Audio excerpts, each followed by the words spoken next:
Alors, il est vert, mais il Non, ne non, marche pas. oui, il faut le coller. On monte le C'est micro bon? de Vous Laure. m'entendez?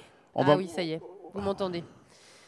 Donc moi, je suis Laure Gaillard, je travaille à la métropole Aix-Marseille-Provence et je suis en charge d'un projet alimentaire territorial qui a vocation à rapprocher les producteurs et les consommateurs.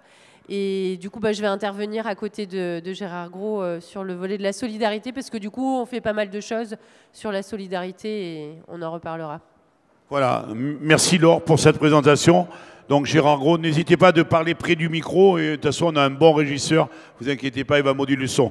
Alors donc Gérard Gros, que j'ai eu le plaisir avec qui j'ai eu le plaisir d'échanger hier, qui est le président de la Banque Alimentaire, et on va parler de solidarité alimentaire sur le mine, mais je vais lui laisser le soin de le faire et nous expliquer c'est quoi la Banque Alimentaire, Monsieur le Président. Oui, bonjour à tous. Merci d'être venus aussi nombreux. Il reste 2-3 chaises vides, mais ça va aller. Je pense que je vais vous parler de la banque alimentaire, mais vous allez voir, je vais surtout vous parler de la solidarité. Alors la banque alimentaire, d'abord, c'est une grosse structure, puisque c'est une structure nationale qui fonctionne en réseau, qui a été créée en 84. Alors, on n'a pas 50 ans, mais pas loin de 40. Donc, ça commence à faire beaucoup. 79 banques alimentaires, pratiquement une par département, pas tout à fait, fonctionnent dans ce réseau. Pour la banque alimentaire, la structure nationale, si on cumule tout, ça fait 120 000 tonnes. 120 000 tonnes, ça fait 240 millions de repas distribués chaque année sur le territoire français. Donc c'est très important. C'est énorme, Président, de ce que vous me dites. Voilà, sur la région PACA, c'est 9 000 tonnes, 18 millions de repas. Et rien que pour les Bouches-du-Rhône, c'est 4 000 tonnes, c'est-à-dire... on va dire 8 millions de repas distribués sur le département par 200 associations et à 135 000 bénéficiaires. Voilà. Alors comment vous sélectionnez les associations et comment vous allez chercher tous ces dons? Alors les associations, vous savez, il y a 5 ans, il y en avait 170. On va arriver à 200 à la fin de l'année. C'est pas nous qui créons les associations, c'est la pauvreté. Le problème, c'est ça, c'est qu'il faut essayer de couvrir au mieux le département par des associations qui vont venir apporter nos aliments aux bénéficiaires final. Cette banque alimentaire, pour faire 4 000 tonnes par an, s'appuie sur 4 grands piliers. On est, comme tout le monde, il nous faut des fonds. Donc on fait appel à des financeurs publics, à des mécènes, pour trouver un budget de 1 400 000 € par an, de façon à pouvoir conduire notre activité. Mais attendez, c'est important parce que de préciser que quand on nous donne 1 euro, on distribue l'équivalent valeur produit de 10 € d'aliments. C'est-à-dire qu'on a un coefficient multiplicateur très fort pour faire bénéficier ceux qui sont dans la peine et dans la difficulté alimentaire. Il nous faut des personnes, puisqu'on s'appuie aussi sur le bénévolat. Le bénévolat qui aujourd'hui, plus on avance dans le temps, ça devient de plus en plus compliqué. Il y a une semaine, c'était la journée nationale du bénévolat. Et même dans le milieu sportif, on s'aperçoit qu'il y a des bénévoles qui ne veulent plus être bénévoles. Voilà. Est-ce qu'il n'y a pas un manque de considération sur le bénévolat aujourd'hui? Ce n'est pas un problème de considération. Je crois que là encore, et j'y viendrai en conclusion, on est vraiment sur un problème de solidarité. Il faut une prise de conscience. Mais elle existe. On a fait il y a 15 jours notre collecte annuelle. On a récolté 310, 320 tonnes d'aliments. Il nous a fallu 5000 bénévoles. Et on les a trouvés. Donc ils existent. Sauf que c'est compliqué pour les personnes, sauf peut-être les retraités, de consacrer systématiquement 2-3 jours par semaine à une activité du type de la banque alimentaire. Parce que, bien sûr, on tourne tous les jours de l'année. Il nous faut de la matière. Je vais y revenir parce que c'est un point important. Et il nous faut enfin des équipements. Nous sommes un véritable et un grand centre logistique. C'est 4000 tonnes de produits qui passent. C'est 6 camions qui tournent tous les jours dans la grande distribution. Donc en équipement, c'est du froid, c'est du surgelé, donc c'est un gros équipement. Un gros équipement qu'il faut gérer. Qu'il faut gérer. Et si c'est du surgelé, il y a... Bien sûr. On ne peut pas laisser ça comme ça. On est en température négative et c'est... Je dirais 2 mots rapidement, mais peut-être qu'un certain nombre d'entre vous l'ont vu. Nous avons aussi l'atelier fruits et légumes Solidarité que nous avons monté ici sur le mine, au fond du mine là-bas, dans lequel nous fabriquons avec les produits du mine qui sont en fin de vie. Nous fabriquons des jus de fruits, des confitures, des produits surgelés aussi. Oui, des bonnes petites citronnades. Des bonnes petites citronnades. Voilà, pour ceux le matin pour se réveiller, pour faire un petit... Pour ceux qui l'ont goûté, c'est un point important parce que non seulement on lutte contre le gaspillage alimentaire, non seulement on essaye de favoriser l'alimentation, mais en plus, il y a en permanence dans cet atelier entre 12 et 15 personnes en réinsertion. C'est-à-dire qu'on aide à retrouver du travail et à réinsérer dans la vie sociale et dans la vie professionnelle. Donc, je compte beaucoup sur cet atelier si je trouve suffisamment d'argent pour le faire fonctionner.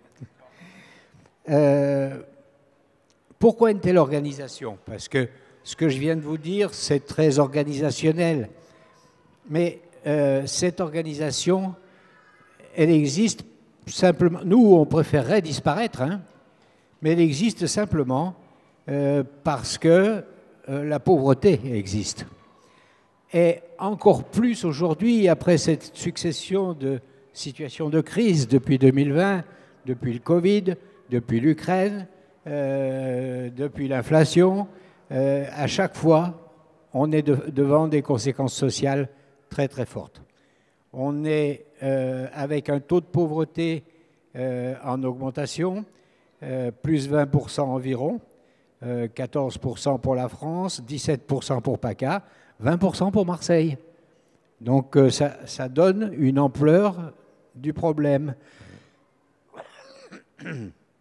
On est également devant un taux de chômage à 10% pour le département, alors que la moyenne française est à 7%. Donc c'est aussi une difficulté. On est devant un élargissement des populations touchées. Beaucoup de monde sont touchés, mais ce qu'on constate depuis 2020, c'est l'élargissement de cette population. D'un côté, par les plus jeunes, le taux de chômage des jeunes d'ailleurs est plus fort encore que la moyenne. D'autre part, par les anciens, parce que quand vous avez enlevé ce que nous on appelle le reste à vivre, vous avez enlevé les charges fixes et qu'il reste 50 ou 100 euros par mois pour vivre, eh bien, ça devient difficile.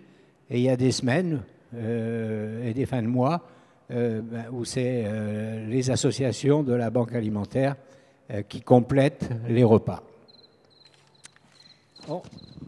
On est également donc devant une augmentation depuis 2020 de l'ordre de 20% des populations touchées. 20% de personnes en plus sont touchées par le problème de l'alimentation. L'année dernière, nous avons servi 135 000 personnes. Ça sera plus encore sur 2023 parce que je sens bien que le nombre des gens qui sont dans le besoin a augmenté. On est aussi devant une problématique que j'aurai à gérer en 2023. Excusez-moi, c'est que la courbe des besoins alimentaires est en hausse et que nos ressources ne sont pas extensibles, nos bâtiments non plus d'ailleurs, et que les deux courbes vont se croiser et que ça va devenir particulièrement délicat. Dans ces cas-là, il n'y a qu'une seule réponse. Et c'est la question qui m'a été posée, c'est la solidarité. Pourquoi? Parce que si je fais le zoom sur la collecte, par exemple, la collecte, 5000 bénévoles, la collecte, 300, un peu moins cette année, mais 310, 320 tonnes de marchandises collectées en 2 jours. C'est-à-dire qu'il y a des gens qui peuvent donner encore un peu dans les grandes surfaces pour pouvoir alimenter toutes ces personnes pendant quelques mois, là, jusqu'en février-mars. Puis après, il faudra qu'on trouve d'autres solutions. Et est-ce que vous allez, excusez-moi de vous couper, est-ce que vous allez faire, vous l'avez dit, moi j'étais en déplacement, j'ai des présidents de clubs de rugby qui se sont mobilisés, qui ont emmené des joueurs de rugby et qui les ont mis dans les supermarchés pour la banque alimentaire. Vous avez fait cette opération, je crois, il y a 15 jours. J'étais au cœur du Sud-Ouest, j'avais été impressionné de cette générosité que nous avons ici à Marseille, dans la métropole.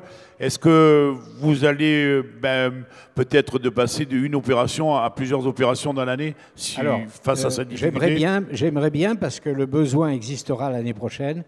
La difficulté, c'est que j'ai quelques réticences de la part des magasins parce que ils sont aussi très sollicités. Oui. Et que ça devient un peu plus compliqué pour eux.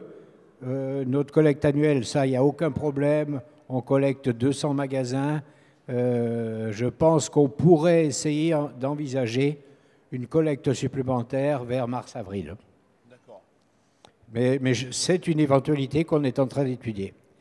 Mais pour revenir sur cette collecte, c'est vrai que cette année, on a senti fortement la problématique du pouvoir d'achat.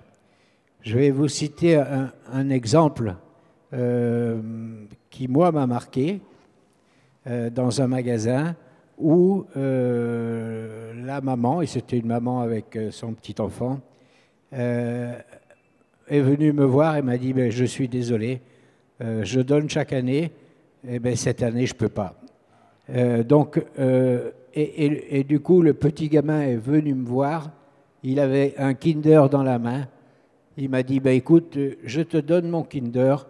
Tu le donneras à un enfant qui a faim et qui en a besoin. Ah, c'est touchant. Je trouve ça magnifique. Ouais. Donc, ce sont des personnes qui habituellement donnent. Et là, elle ne pouvait pas. Elle était aussi dans la difficulté face à la hausse des produits alimentaires. En clair, il n'y a pas que l'énergie qui a augmenté, mais les produits alimentaires sont maintenant chers et ça pose un petit problème. Je voudrais dire que ça veut dire que maintenant, quand vous vous baladez dans la rue, il y a au moins une personne sur 5 qui a besoin de nous. Une personne sur 5, ça commence à faire beaucoup. Alors, comme je suis très positif, ça fait 4 personnes sur 5 qui peuvent donner. donc, je préfère regarder cet aspect-là. C'est important. Nous, vous avez compris que notre besoin était sur les fonds, était sur les bénévoles, était sur la matière. C'est 3 domaines où à chaque fois que quelqu'un peut nous apporter quelque chose, on le prend avec beaucoup de plaisir. Mais, et pour conclure, et pour laisser un peu de place, oui, alors Gaïa. Puis je vois que tu regardes ta montre, donc... Non, moi je ne suis pas pressé parce que ça m'intéresse. Et en plus, je suis je ne veux pas faire mon CV, mais je suis le président des SOS Village d'Enfants, un peu parrain des SOS Village d'Enfants. La pauvreté, elle est également, voilà, elle est à tous les niveaux, donc voilà. ça me touche. Non, non, nos chefs cuisiniers, ils ont le temps de nous faire déguster des plats, ce qui est intéressant. Et Laure Gaillard va prendre la parole, bien évidemment, après vous, Président. Mais si je fais ça, après mes 40 années d'activité, c'est parce que je suis convaincu. Bon, comme tout le monde, j'ai l'âge qui avance et comme tout le monde, je le crois, que pour conclure, quand je me dis mais qu'est-ce qui reste au bout du chemin, ben, ce qui reste au bout du chemin, ça n'est pas ce que vous avez reçu, c'est ce que vous avez donné. Je vous remercie. Voilà, je vous demande d'applaudir Gérard Gros, président de la Banque alimentaire. Laure Gaillard, qui va prendre la parole. Laure, je vais vous demander de vous présenter qu'est-ce que vous faites, qui vous êtes. Merci, bah, ça va être difficile après Gérard Gros quand même. Alors du coup, qu'est-ce que je fais là moi, à la métropole ? Est-ce qu'on travaille sur la solidarité à la métropole ? Eh bien oui, je vais vous dire oui. En plus, on est sur le Mine de Marseille et sur l'accessibilité sociale. Donc moi, je m'occupe d'un projet alimentaire territorial, donc à l'échelle des Bouches-du-Rhône. On travaille donc pour les 2 millions d'habitants du territoire. Et on essaie de développer les circuits de proximité, les circuits courts de proximité, donc rapprocher les producteurs aux consommateurs. Producteurs qui sont aussi eux-mêmes parfois dans des situations de précarité. Donc c'est un métier difficile qui n'est pas toujours tout le temps rémunérateur et en plus avec les aléas climatiques qui se compliquent. Donc c'est une solidarité aussi envers eux. Du coup, nous, à la métropole, il y a des acteurs très importants qui font un travail remarquable sur le terrain. Et nous, on s'est dit, il faut qu'on fasse autre chose, qu'on voit comment on peut aider. Et du coup, sur le Mine de Marseille, on a travaillé pendant le Covid parce qu'on s'est retrouvé en 2020 avec une situation un peu exceptionnelle, c'est-à-dire que les agriculteurs ne pouvaient plus vendre leurs produits parce que certains marchés s'étaient arrêtés. Les restaurants scolaires étaient fermés, la restauration privée était fermée aussi, donc il y avait des marchés et de la distribution qui ne se faisaient plus. Du coup, avec le Mine de Château-Renard, le Mine de Marseille, la Chambre d'agriculture et les agriculteurs et la métropole, on s'est dit il faut qu'on fasse une gestion de crise et qu'on fasse quelque chose parce qu'on savait et on nous alertait sur le fait que dans les quartiers politiques de la ville en majorité, et qui ne sont pas qu'à Marseille sur le territoire, contrairement à ce qu'on peut penser, puisque du coup le taux de pauvreté à Marseille il est à 23% et 25%, et sur Arles il est de 23%. Donc en fait même en territoire rural, on a de la pauvreté, on a de la précarité. Donc du coup, on avait des indicateurs, on a des acteurs sur le terrain qui nous ont dit qu'il y avait vraiment beaucoup de problématiques pour que les gens s'alimentent dans les quartiers. Donc on a ciblé les familles qui avaient la gratuité cantine, donc les gens qui ont leurs enfants scolarisés et qui ont soit une tarification sociale à la cantine, soit ne payent pas. Et on s'est dit, pour les enfants qui d'habitude avaient au moins un repas par jour, il faut qu'on fasse quelque chose. Et du coup, on a fait une chaîne de solidarité, un petit peu comme le décrivait Gérard Gros. On s'est appuyé, nous, sur tout le tissu associatif du territoire, et Dieu sait qu'il est varié et riche. Et nous, on est juste allé voir les agriculteurs avec le Mine. Donc on a proposé à 4 acteurs de s'associer pour faire des paniers de fruits et légumes frais. Donc à l'époque, c'était à l'époque des asperges, début des fraises et on avait encore un peu les légumes d'hiver. Donc on a fait des paniers de 15 kilos et on en a distribué 30 000 pendant les 6 semaines du confinement. C'est énorme. On a été la collectivité française qui en a distribué le plus. Et c'était la première fois qu'on s'associait comme ça, donc entre personnes de l'agriculture et bénéficiaires d'aide alimentaire ou personnes fragilisées. Du coup, ça a été terrible parce que c'était très lourd à gérer et puis qu'il y avait vraiment des familles qui étaient en grande difficulté. Mais ça a été fantastique parce que du coup, on a vraiment fait travailler ensemble des gens qui n'avaient pas l'habitude de travailler ensemble. Donc, il y avait 2 agriculteurs dans les Alpilles. Il y avait un grossiste du Mine qui est Sud Primeur, qui est juste à côté. Oui, que je connais bien. Voilà. Qui est très généreux d'ailleurs. Nordine Agueni qui était ce matin en conférence. Et puis, une plateforme de restauration scolaire, qui travaille essentiellement avec les scolaires, sur Aix-en-Provence, qui s'appelle Localise, et qui travaille avec les producteurs, et qui donc n'avait plus de débouchés pour les producteurs, et donc a fourni ces paniers que la métropole a achetés. Donc voilà, c'est pour vous montrer un élan de solidarité. Et après, moi, je voulais rebondir par rapport à ce que disait Gérard, puisque lui, sa mission, c'est vraiment la solidarité, c'est la collecte, c'est tous ces aspects-là par rapport à la banque. Il faut savoir qu'en fait, la France bénéficie de fonds européens pour acheter des produits et les distribuer à travers les grandes associations françaises que nous avons.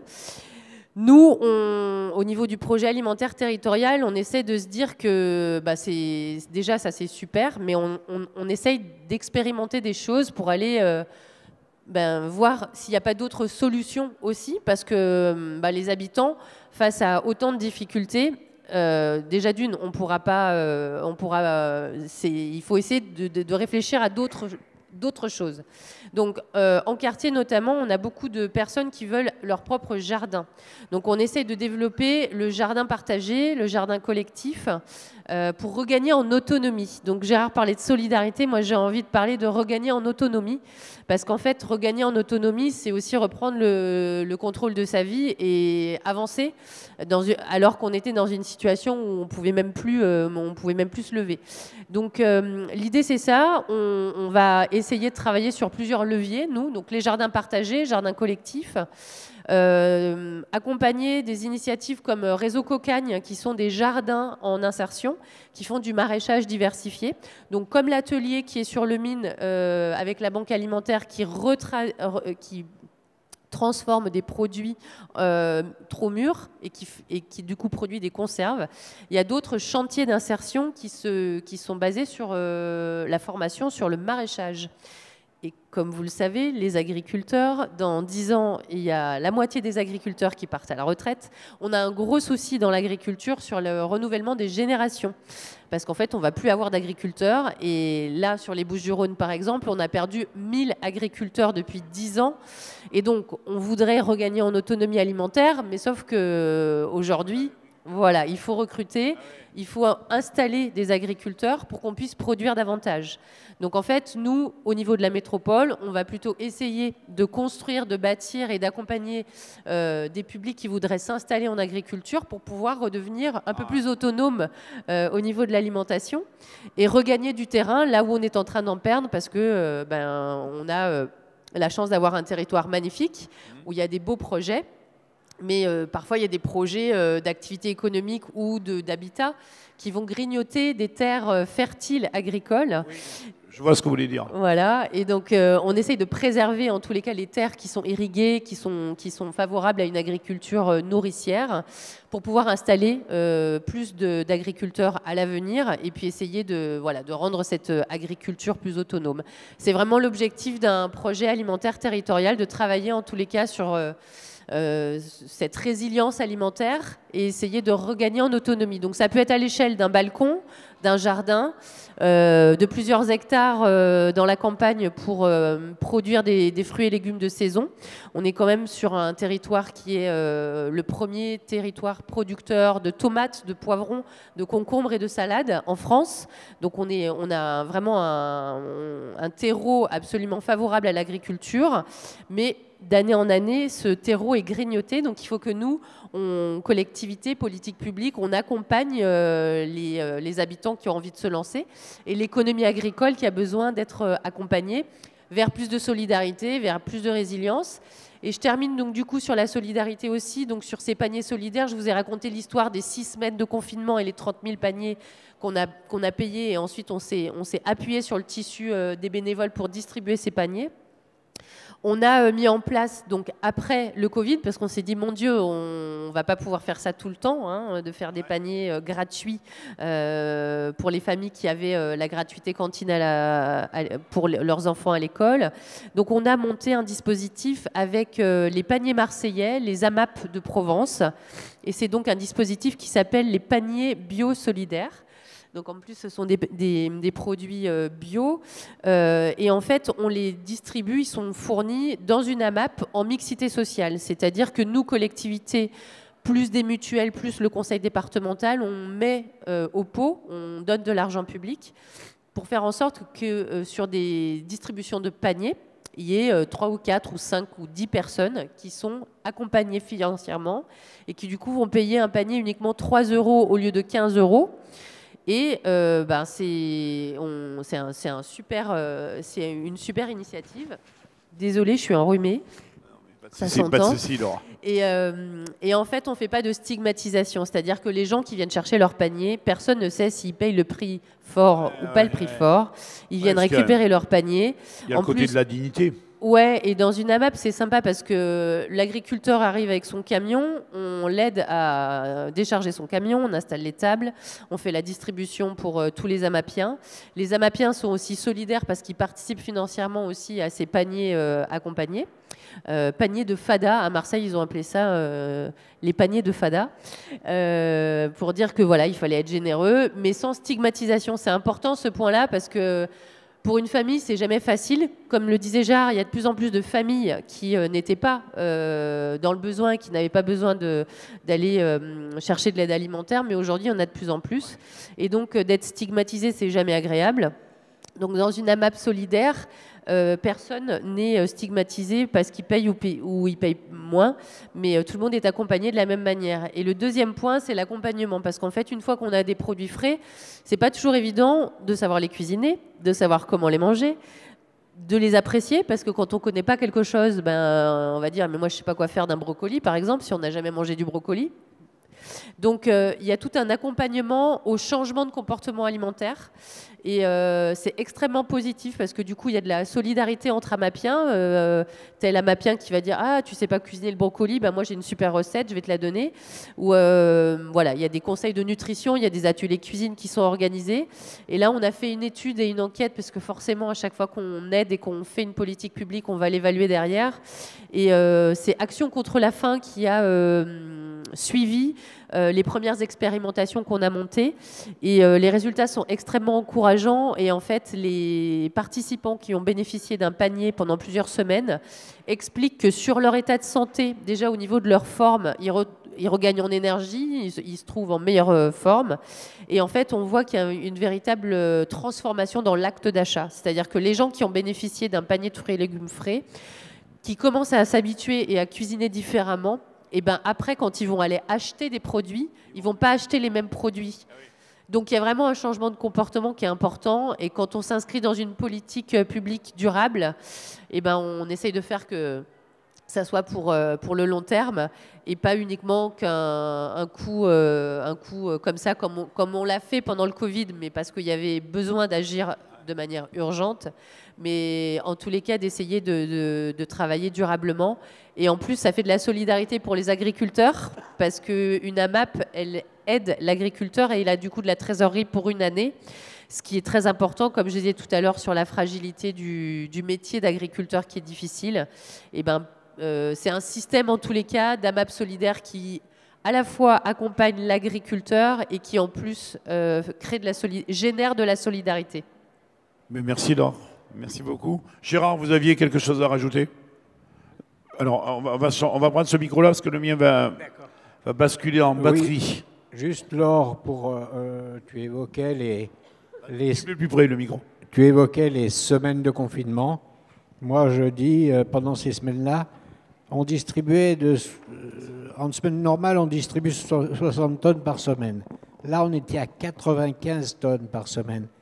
Et chaque semaine, la métropole nous donnait 7 tonnes de fruits et légumes qui venaient compléter les rations que nous distribuions. Et donc, j'en profite pour te le dire et t'en remercier.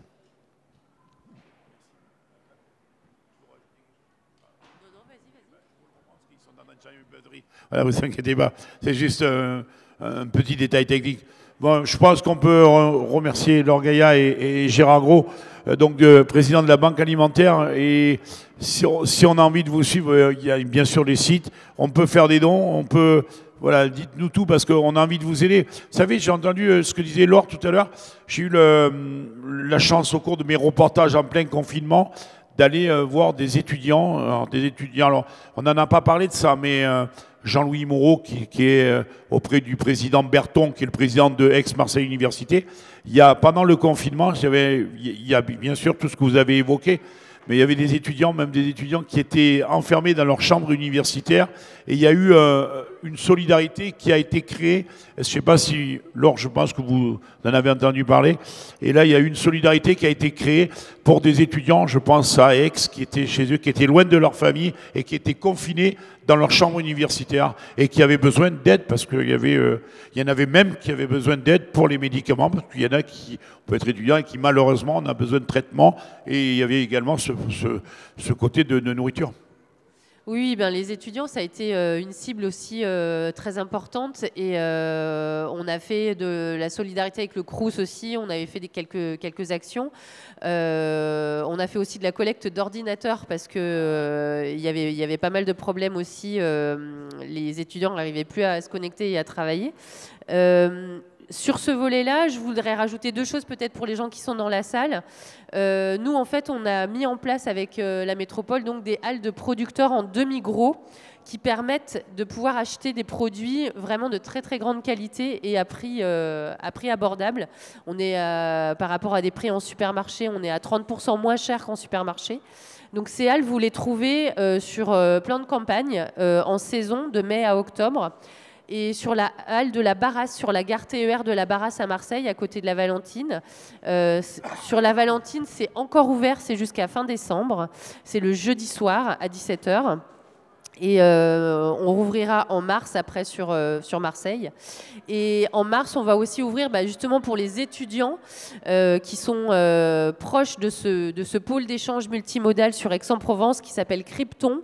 C'est un grand parking, un pôle multimodal. Un PEM, comme on dit dans notre jargon, un pôle d'échange multimodal.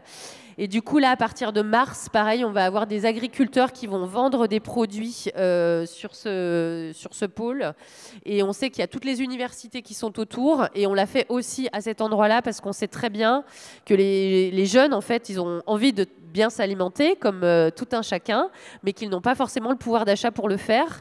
Donc là, à partir de mars, il va y avoir des ventes de produits frais sur Krypton à Aix-en-Provence. Et sinon, sur Marseille, la Valentine, sur la gare TER de la Barrasse et à plan de campagne, donc ce sera de mai à octobre. Et je vous dis, c'est des cagettes, c'est du demi-gros. Donc en fait, les agriculteurs préparent des cagettes ou des barquettes. C'est des plus gros volumes, mais ça coûte moins cher. Et du coup, c'est des super bons produits et c'est en tous les cas ce qu'on a développé pour là aussi rendre l'alimentation plus accessible pour des budgets contraints. Merci Laure. Président, on va conclure. Il est 14h50. Dans 15 heures, il y aura, si vous voulez, donc la conclusion à 15 heures, on aura deux grands chefs qui vont nous rejoindre ici. On parlera donc bien sûr de démonstrations culinaires. Président, je vais vous laisser le soin de conclure.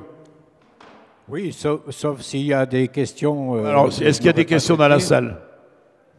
Est-ce qu'il y a une ou deux questions? Est-ce qu'il y en a qui ont... Il n'y a pas de questions dans la salle? Je vais vous laisser conclure.